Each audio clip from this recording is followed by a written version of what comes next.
Do you own a bike computer? If so, I'm curious, what do you think bike life would be without it?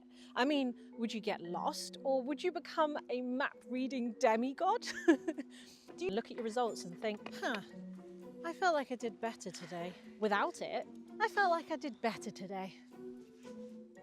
And what would training be like? I mean, would it be like the weather when they say it's 10 degrees, but it feels like 7? Good morning, Great Britain. The climes are looking mild out there today, with speed averaging 15 kilometers an hour, but it's gonna feel like 20. I use my bike computer on pretty much every ride. And if I forget it, or if I forget to charge it, I get really annoyed that I don't know what's going on or I don't know what's happened after the ride. And certainly when I get home, if I felt fast on a ride, but then I look at my stats and they're not as good as I thought, or I don't get any PBs on Strava, I get really annoyed. And I totally judge myself on what the numbers say during my ride as well. Perhaps I have a bit of a toxic relationship with my bike computer. So I'm going to put myself on a bit of a challenge. I'm going to try and ride for a few weeks without my bike computer. I'm going to see if I can do some training in heart rate zones. I'm going to navigate myself. I'm going to get attacked by a dog. No maps, no GPS, no heart rate monitor. I'm just going to give it a go and see if bike life is any better.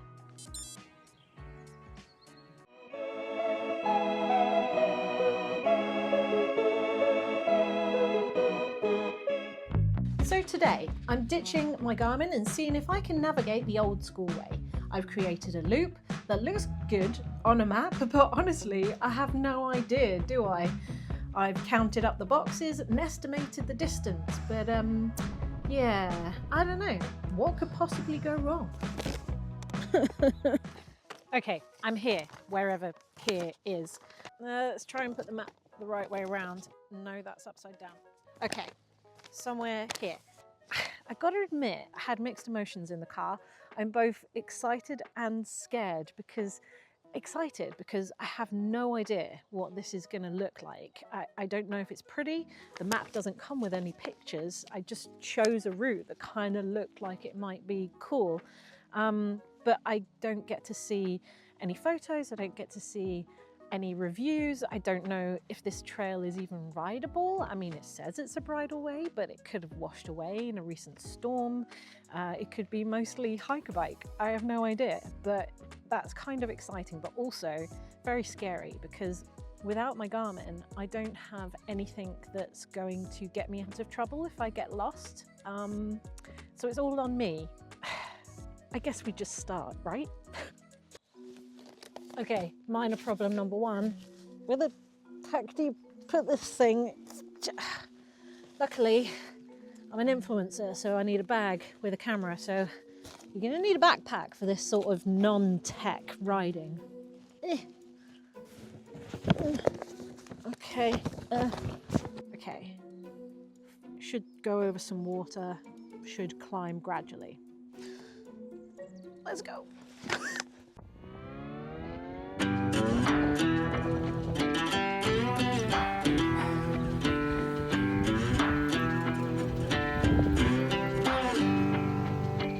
Got no Garmin to tell me which route I'm supposed to be on. So, okay, let's just double check the map. There's my section. This is anything but fast. What? No, wait. Oh, we may have taken the wrong split. We did take the split. What I didn't realise is that split was actually just a tiny little entrance to a building.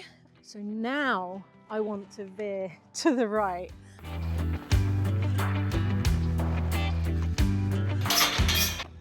Okay, I've literally just gone like 10 seconds down this track through a gate and it's going downhill. Yep, I think we've gone down the wrong path. Oh my God, I'm so lost. Okay, I'm not afraid to admit it. I use technology. I've just opened Google Maps to identify where I am. I am nowhere near where I thought I was. I've actually gone probably 2K into the wrong direction. Okay, people, I know you were worried about me, but we are climbing now, so I think I'm on the right route. Okay, we lost again. I saw a split and thought, oh, it's this split. And actually, I was here. Hey, isn't this exciting? Yay! So exciting! Scared now. Okay, so we got lost again. Luckily, the nice builder next to the helicopter let me pass quickly, and I got a little extra descent in. So, a minor win. Garmin then, fuel, my little nautical mistress. That's the colour, by the way.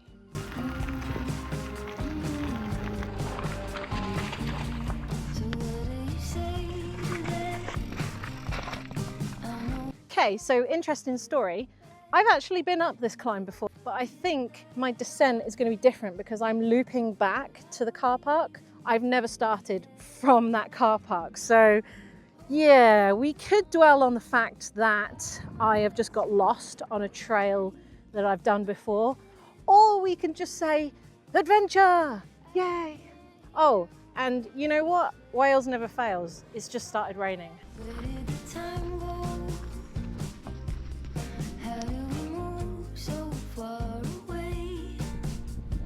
I think he's come to pick my bones. Ugh. So we're officially at the top, and as you can see, I think this is why it's called the Gap, because this track is between the gap of two mountains. We've got Penny Fan and Fanny Big. No, don't be childish. If this ain't mountain biking, I don't know what is. This is a really nice sort of mellow tech climb. Keeps you interested, keeps the heart rate high. I mean, this is just completely worth it. Look at it. Hello.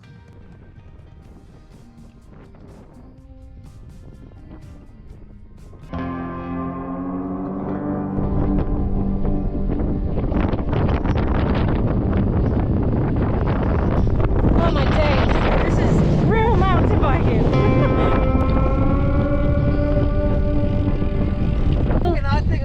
I know. I thought I'd come for a walk with my bike. You're a climber there, and you're all the way across the top there, which you're really exposed, and the rain is coming in. Yeah, fair enough. Yeah, all right then. Cheers, mate. Okay, thanks. I don't know if you can tell how dark it is there. The weather's really coming in. I'm calling it. I mucked around too much this morning, getting lost. Oh my days, I've just looked back where I was. I've literally been riding like 3 minutes, and the whole mountain that I was on is now engulfed by cloud. You can't see the peak anymore, and the ridgeline that I did want to ride is so black over there, and some of that is getting engulfed as well. I think I made the right decision to turn back. Okay, that was one heck of an adventure. The weather up there, somewhat, 15, 20 minutes of descending, is completely different to what it is down here. And down here is completely different to what it was 2 hours ago when I showed up and I sat in this very spot worrying about whether the camera was going to be overexposed because it was blue skies and sunshine. But anyway, that's mountain biking for you. We're in the actual mountains. But I mean, there's something just really lovely about maps. Even the smell of a paper map kind of brings back memories of navigating my parents from the passenger seat. There's something very tactile and nostalgic about them. They're lovely things, but they're not easy to use, and certainly not easy to use on a bike. That's why technology was invented, to make this whole thing easier. My map reading skills is okay, but my perception of distance really changed. I thought I'd traveled a lot further along the map than I actually had. And this is the benefit of technology. Technology constantly updates and refreshes to tell you when the turning is coming up, so you don't have to think about this or stop at every junction and work out where you're turning or if you're turning. So yeah, tactile and nostalgic, yes, but so are vinyl records. And I wouldn't want to go on a big bike ride with vinyl records and a record player, even if that was possible. Sometimes technology is just better at. Sorry, but it is. So we all know that well-known phrase that comparison is the thief of joy. And I'm certainly guilty of comparing myself when it comes to Strava. I want to know if I'm top 10 on a certain descent or a certain climb immediately. And if I felt fast and I'm not a top 10, I feel bad about it. And that's just not good. That's definitely thieving some joy from a bike ride. Here's my plan for going cold turkey on Strava. I'm going to give myself Stoke PBs instead. Hear me out. It's going to go on feeling instead. And you know when you get the laurel wreath for being a local legend, for doing the most amount of laps? I'm going to give myself a social legend instead, which is the most amount of people I can ride with, because surely that's more fun than just doing circles. That sounds stupid. Hey, I said I'll do it, so I'm gonna do it now, out on a bike ride tomorrow. Let's go. Meow. I know I cover up my fault lines with silly putty. Like the laugh's gonna make the bad turn to nothing, but that's rubber, I'm glue. All I say stick to you, trying to get close to the truth. Man, I ain't 22 no more. Gotta shoot for the moon. So, I haven't got a computer to follow my little bike sat nav anymore, so I thought I'd get a local to show me around some new trails, and well, I should be getting some social legend after this. Trying to clear out all the fruits, happy aiming for a kid, playing around in a booth, so all work out. Tell my mama I'll be cool, she gotta worry about a little chicken food, chicken, little movie tree. The sky's always up and down, everybody's reaching out. What's interesting is I felt like it was like halfway through the day in terms of riding, like how I felt, and then you went and said that we've done 800 meters of climbing and then I'm like, oh, well maybe we just do 200 more and then that's a good day. So like knowing might actually not be a good thing in this instance. Definitely a social legend now. We've picked up another group. Please call me. No, I can't. They were hard to chew. I'm too tired. You see a big tree, just don't hit it.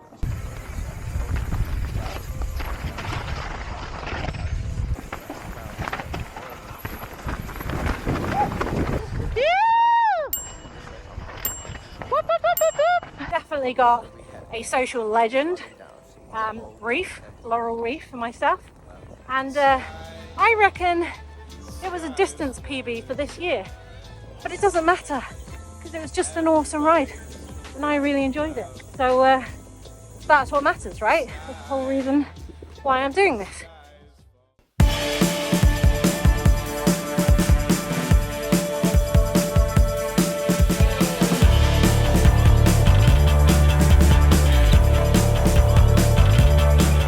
So today's no computer ride is a zone 2 training session.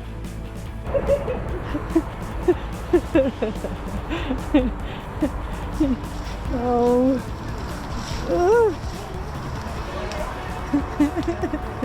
Vlogging. Dogger. Oh. Turn around, Anna. Okay. Alright, let's go out, there's in the moonlight. Let's go. Your arms, reaching for those words that sound pleasing, but I know that I will mess it up this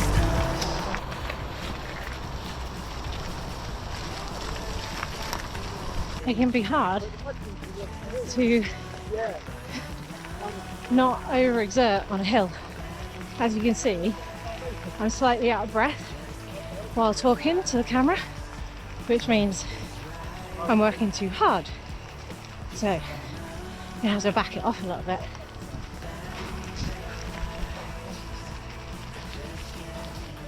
Okay, that feels better. So now you can see I'm taking a full sentence, which is a good indication my breathing's gone down, then my heart rate's gone down as well. still a little bit out of breath, so probably need to recover just a little bit longer. But anyway, sometimes feel is just as useful as a computer. Okay, final thoughts.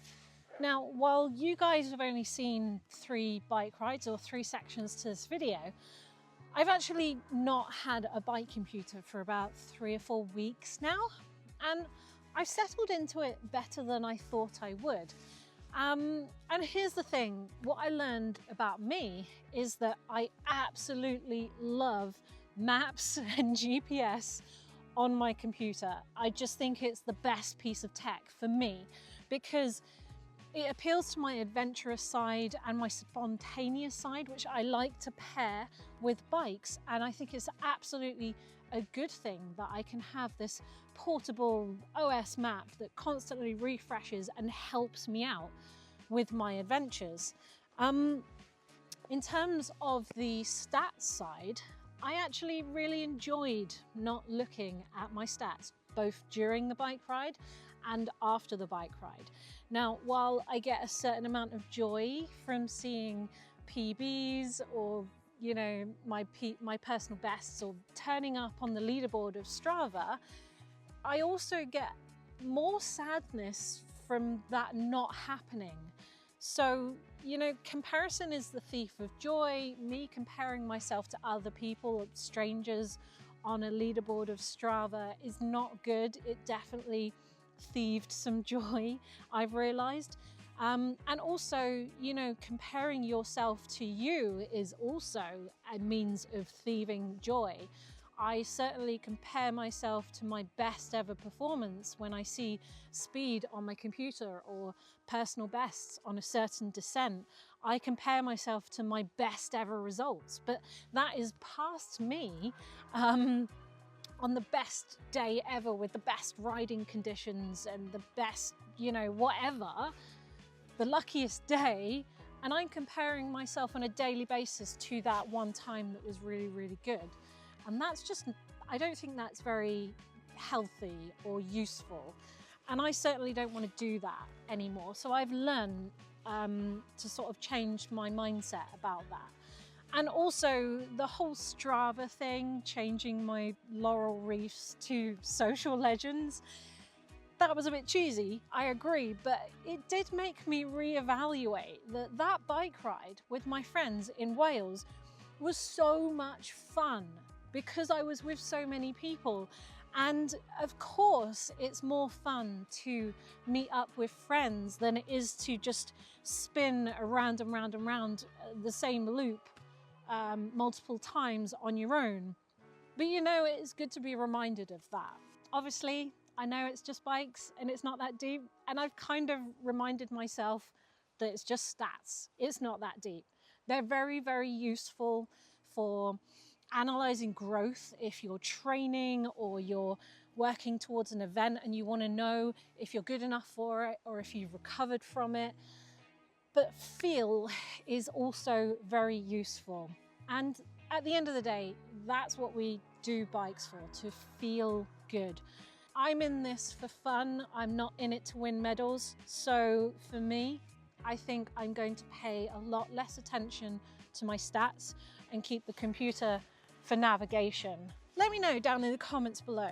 Do you use a bike computer? Have you been thinking about buying one? Have you changed your mind now you've watched this? Or have I encouraged you to actually go out and buy one? Maybe I've encouraged you to go and try not using it for a couple of weeks. I recommend you do. It definitely makes you reassess things.